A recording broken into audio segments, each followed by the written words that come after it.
When I asked her to wish me luck for my interview, she snorted. "Luck won't fix you.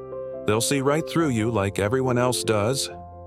I just nodded, but when she found out who hired me, she nearly collapsed.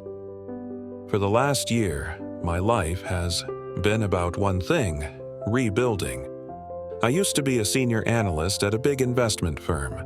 I had the title, the salary, the whole package, and then the company restructured. My whole division was eliminated. I was laid off. It wasn't personal, just business, but it felt like a total failure. I spent a few months in a tailspin trying to figure out my next move. During that time, I was supported by my girlfriend of 2 years, Catherine. We live in an apartment that I own, a place I bought back when my career was flying high. When I lost my job, we made an agreement. I would use my savings to cover the mortgage and our shared bills while I figured out my next venture. It was a temporary arrangement, a bridge to get me to the other side. I was grateful for her patience. I didn't realize she was keeping a detailed record of it and that her patience had a price. Catherine works as a junior executive at a massive, prestigious wealth management firm called Sterling Thorne. It's an old money institution, the kind of place where your last name matters more than your last performance review.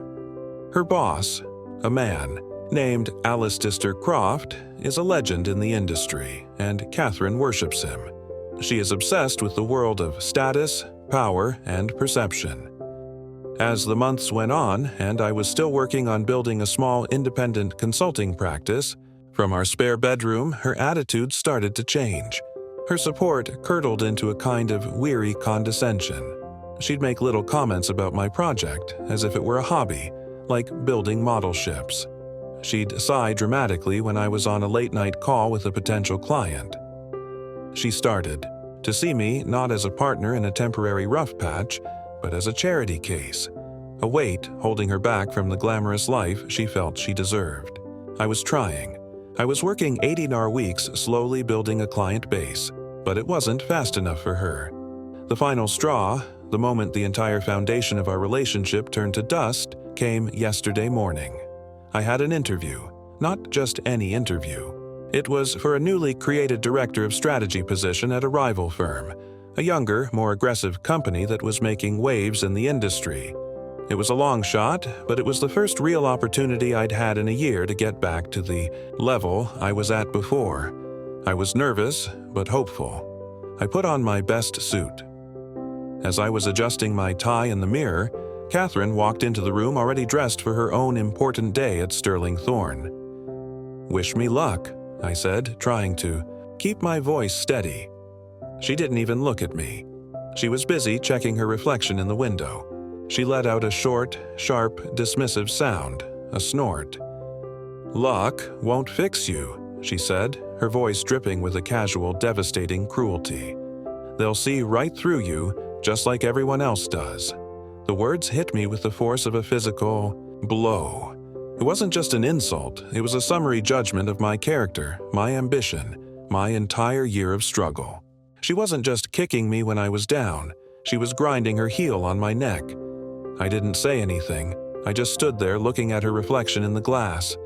And in that moment, the man who loved her, the man who was grateful for her support, just ceased to exist. He was replaced by someone else. Someone colder, more focused, and infinitely more dangerous. I just nodded, a slow, deliberate nod of understanding. "You might be right," I said, my voice completely devoid of emotion. She finally turned to look at me, a smug little smirk on her face. She thought she had broken me. She thought her words had confirmed my own deepest fears. She had no idea she had just handed me a weapon. She had no idea that her casual cruelty was the fuel I needed to burn her entire world to the ground. Update 1. I walked out of that apartment a different man. The nervousness I felt about the interview was gone, replaced by a laser-like focus. Catherine's words meant to shatter my confidence had instead forged it into something unbreakable. She thought they would see right through me. Good. I was about to show her what was on the other side. The interview was at the headquarters of Northgate Capital, a firm that was the boogeyman in Catherine's world. They were the disruptors, the ones poaching clients and talent from old guard firms like Sterling Thorne. I wasn't just interviewed by a hiring manager. I was led into a large corner office. Sitting behind the desk was Marcus Thorne, the CEO, the Thorne from Sterling Thorne. He had left the family firm 10 years ago in a bitter dispute with his older brother and had built Northgate into its biggest rival. He was a shark, a legend, and he did not suffer fools. He had my resume in his hand, but he didn't look at it. He just looked at me. "So," he said, his voice a low growl, "you used to be one of them. Why do you want to be one of us?" The old me would have given a polished corporate answer. The new me told the truth. I told him about being laid off, about the brutal reality of a changing industry. I told him about my year in the wilderness, building my own small firm, learning the business from the ground up, not from the top down. I didn't talk about my successes. I talked about my failures and what I had learned from them. And then I laid out my vision. I didn't just answer his questions. I presented a full-scale, unsolicited strategic analysis of Northgate's position in the market, complete with a detailed plan to exploit the weaknesses of Sterling Thorne. I had been working on this for months as part of my consulting work. It was my masterpiece. For an hour, I held the attention of one of the most powerful men in finance. When I was finished, he was silent for a long moment. He just stared at me, a slow, predatory smile spreading across his face. They didn't see what they had, did they? He said it wasn't a question. "The director position is yours if you want it, but I have a better idea." He offered me a job that wasn't on the table. A new role created just for me. Vice President of Special Projects. I would report directly to him.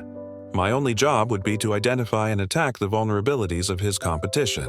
My primary target, Sterling Thorne. I accepted on the spot, but I had one condition. I told him I needed 2 weeks of complete discretion. I explained that my personal situation was complicated and I needed time to extricate myself before my new role was announced. He agreed, intrigued by the request. I walked out of that building with a job that was more than a job. It was a weapon, and I was going to aim it right at the heart of Catherine's world. I went home and played the part of the defeated man. I told Catherine the interview had been a disaster. I told her she had been right. They had seen right through me. The change in her was immediate. The condescension was replaced by a cloying, suffocating pity. She patted my shoulder and told me not to worry, that my little consulting business was cute and that she would be happy to support me until I found my footing. She was so high on her own perceived superiority that she was completely blind. For the next 2 weeks, I was a ghost. I spent my days at a rented office space working directly with Marcus Thorne and his team, preparing for my official start. We were planning a major move, a corporate raid on Sterling Thorne's most profitable division. At night, I would go home and play the part of the beaten man, listening to Catherine talk about her brilliant boss, Alistair Croft, and the upcoming annual Sterling Thorne Foundation Gala, the most important event of her year.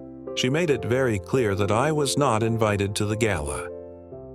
"It's a very high-level event, babe," she had said, not even looking at me. "It's for the major players. You would just feel out of place." "I understand," I had said, my voice full of faked humility. The day before the gala, I made my final moves. I went to my bank and moved the majority of my savings, including the substantial signing bonus from Northgate, into a new private account. I then met with a real estate lawyer. I had him draft a formal notice giving Catherine 30 days to vacate my apartment.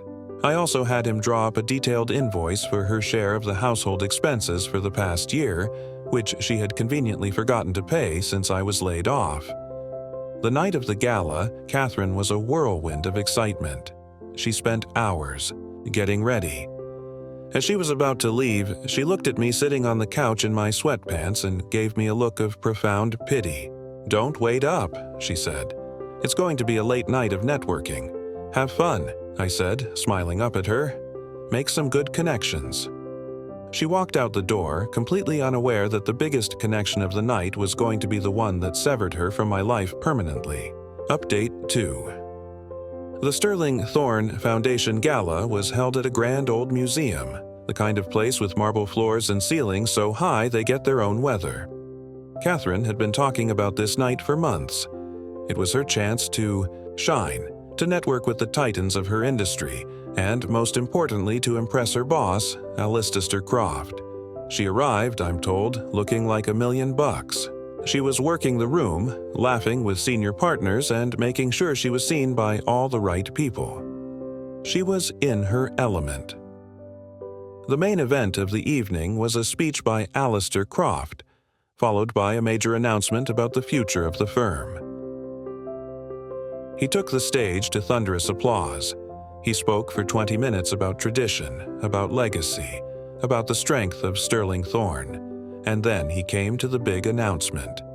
As we look to the future, he said, his voice booming through the hall, we know that our greatest strength is our people, and it is my distinct pleasure to announce the promotion of our newest partner.